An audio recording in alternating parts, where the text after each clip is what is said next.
Ahojte priatelia, opäť idem reagovať na vaše komentáre. Poďme na to. Čo si spravil pre BA? No ako samostatnému poslancovi sa mi podarilo ušetriť 3 milióny eur ročne, čo je podľa mňa dosť veľa.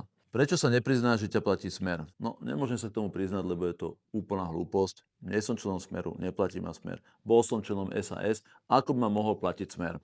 Prečo sa stretávaš so Sulíkom?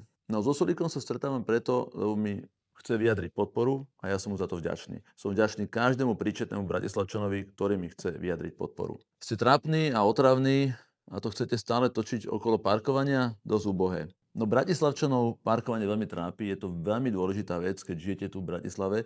A áno, budem o tom hovoriť veľa, pravidelne a často. A budem hovoriť o tom, ako chcem parkovanie v Bratislave zmeniť, aby bolo férové.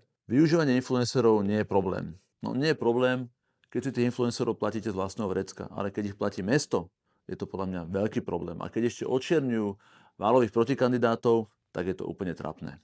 To by som dal Válovi zaplatiť všetko. Nemám na to tú právomoc, ale verím, že mu Bratislavčania vystavia účet vo voľbách. Podporoval som cyklotrasy, ale po Válových znásilňovaniach som na cyklistov alergický. Čiary krížom krážom bez napojenia, len aby boli a zúžili prejazd. Leze mi na nervy a určite ho nebudem voliť. Vnímam tú situáciu rovnako ako vy a chcem to zmeniť. Chcem, aby cyklotrasy boli logické, bezpečné, aby na seba nadväzovali a nie, aby blokovali dopravu. A ja som myslel, že Dunaj je rieka a vraj je nejaká strana.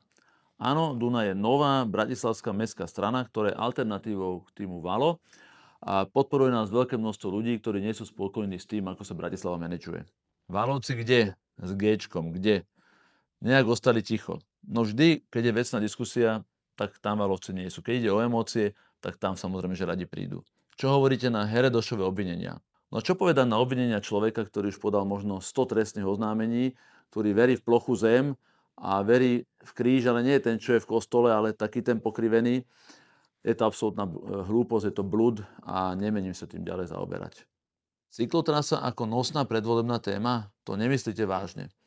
Cyklotrasa na Váňského veľmi komplikuje život, je to vypuklá téma a áno, budem sa jej venovať a áno, presuniem ho bližšie k Dunaju a obnovím 2 pruhy v každom smere, aby premávka bola plynulá.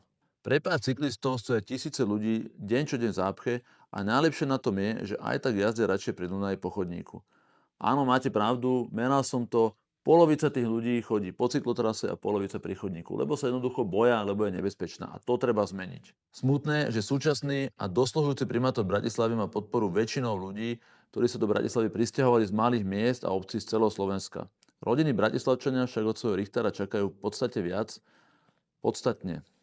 Ako vie, neschopný Valo svojimi videjkami a rastúcou zadlženosťou pre mesto zabezpečiť. K valovej korupcii sa zatiaľ nevyjadrujem. Konečne niekto, kto sa pozerá na svet a na Bratislavu bez rúžových okuliarov. Ďakujem vám, pozdravujem vás a teším sa na budúce. Čaute.